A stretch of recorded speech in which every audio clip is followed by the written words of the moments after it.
రమానాథుడు ప్రచేతస్సులను చూసి ఇంకా ఇలా అన్నాడు. ఉత్తమ బ్రహ్మవాదులైన యోగిజనులు నా కథలను కీర్తిస్తూ ఉంటే నేను నా కథాగానాన్ని వినేవారి మనస్సులలో నిత్య నూతనంగా ఉంటాను. అందుచేత ఈ గృహాలు వారికి భవబంధ హేతువులు కావు. సరసుడనైన నన్ను మనసులో నిలుపుకున్న పురుషులు శోకమోహాలు కానీ మోదం కానీ పొందరు. నేను త్రిమూర్తులకు అధిపతిని బ్రహ్మభూతుడను అవుతాను.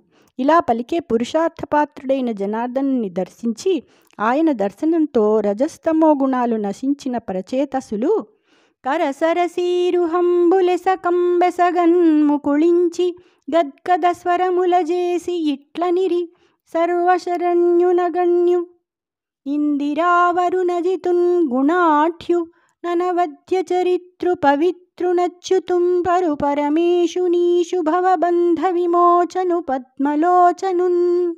చేతులెత్తి నమస్కరించారు. గద్గద స్వరంతో సర్వులకు శరణు పొందదగినవాడు, లక్ష్మీదేవికి భర్త, జయింపరాని ఉత్తమ గుణాలు కల పవిత్రుడు, అచ్యుతుడు, పరమేశుడు, జన్మ బంధాలు తెంచగల పద్మాక్షునితో ఇలా అన్నారు. జై శ్రీకృష్ణ.